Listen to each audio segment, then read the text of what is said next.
मां दुर्गा की आराधना में व्यस्त राजनेता पूजाबाद विधानसभा की 2 सीटों के लिए होने वाले उपचुनाव में जुट जाएंगे।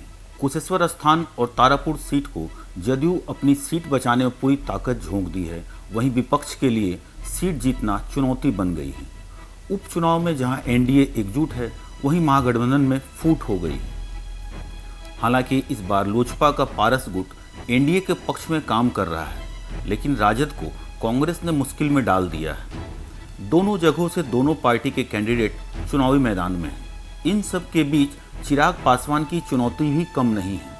तारापुर विधानसभा सीट चिराग पासवान के संसदीय क्षेत्र में है, लिहाजा यह सीट चिराग के लिए प्रतिष्ठा की है। बड़ा सवाल यही है कि क्या उपचुनाव में चिराग अपनी प्रतिष्ठा बचा पाएंगे। लोकसभा चुनाव 2019 में चिराग पासवान अपने संसदीय क्षेत्र जमुई से एनडीए गठबंधन के तहत लोजपा के टिकट से चुनाव जीते थे।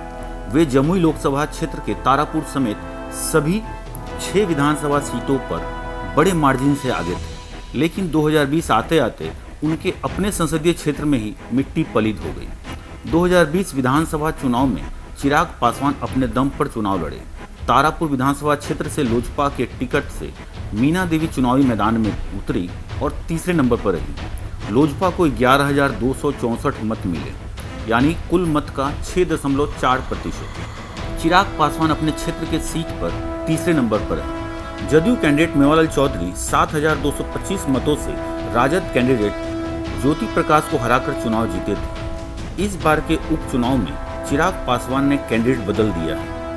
लोजपा पासवान गुट ने इस बार कुमार चंदन को तारापुर से चुनावी रण में उतारा है। वहीं सत्ताधारी जदयू की तरफ से राजीव कुमार सिंह, राजद से अरुण कुमार शाह और कांग्रेस से राजेश कुमार मिश्रा उम्मीदवार हैं। 2020 और 2021 में काफी अंतर आया है। इस बार लोजपा टूट गई है। रामविलास पासवान के निधन के साल भर के अंदर ही पशुपति कुमार पारस के नेतृत्व में पार्टी के 6 में से 5 सांसद अलग हो गए।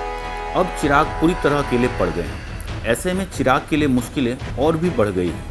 सहानुभूति बटोरने के लिए चिराग पासवान पूरे बिहार में आशीर्वाद यात्रा भी निकाल चुके हैं। पिता के नाम और उनके समर्थकों के बूते बिहार विधानसभा की 2 सीटों पर होने वाले उपचुनाव के नतीजे चिराग का कद तय करेंगे। उनका हर फैसला उनके कद को नापेगा, उनके राजनीतिक कौशल की था का भी एहसास कराएगा। उनके लिए यह उपचुनाव शाह का सवाल है। राजग और महागठबंधन के बीच में एक तरफा मोर्चा संभाले चिराग के लिए यह चुनाव किसी अग्नि परीक्षा से कम नहीं है। उपचुनाव में चिराग के समर्थक उनके लिए कितना असरदार और दमदार साबित होते हैं, यह भी चुनावी नतीजे से साफ हो जाएगा, जो आने वाले समय में उनके राजनीतिक भविष्य के लिए सबसे अहम साबित होगा। निश्चित तौर पर उपचुनाव के नतीजे उनके राजनीतिक भविष्य और प्रदेश की राजनीति में उनकी हैसियत को भी तय कर देंगे। साथ ही यह भी बता देंगे कि चिराग का एकला चलो का फैसला कितना सटीक और सही है, क्योंकि यही चुनावी दांव उन्होंने बीते विधानसभा चुनाव में आजमाया था। तब उनकी पार्टी सिर्फ एक सीट पर ही जीत हासिल कर पाई थी। न्यूज़ फॉर नेशन की रिपोर्ट।